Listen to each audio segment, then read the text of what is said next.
Big boss హౌస్‌లో ticket to finale రేస్‌లో boat టాస్క్‌లో అయితే పల్లవి ప్రశాంత్ గెలవడం జరిగింది. ఆ టాస్క్‌లో అమర్‌దీప్ అయితే గెలవడానికి ఎంతో కసితో ఆటాడాడు. కానీ అయినప్పటికీ అమర్‌దీప్ అయితే ఓడిపోవడం జరిగింది. పల్లవి ప్రశాంత్ విజేతగా నిలిచి ప్రియాంక అయితే తన కాయిన్స్ ఓడిపోవడంతో ఇక తన దగ్గర ఉన్న కాయిన్స్ అన్నీ గౌతమ్‌కైతే ఇచ్చేయడం జరిగింది. ఇక అది చూసి అమర్‌దీప్ అయితే బాగా ఎమోషనల్ అయ్యాడు.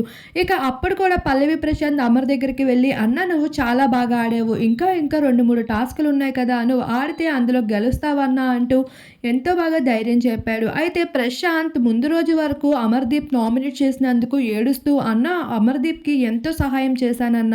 అలాంటిది నేను కెప్టెన్ అవ్వడానికి అడ్డుకున్నా అంటూ నన్నిలా అన్నారేంటి?" అంటూ శివాజీ దగ్గర ఎక్కెక్కి ఏడ్చడం మనందరం చూసాము. అటువంటి పల్లవి ప్రశాంతే మరోసారి అమర్‌దీప్ డల్‌గా ఉండడంతో తనని ఓదార్చి మరోసారి తన మంచితనాన్ని నిరూపించుకున్నాడనే చెప్పుకోవాలి.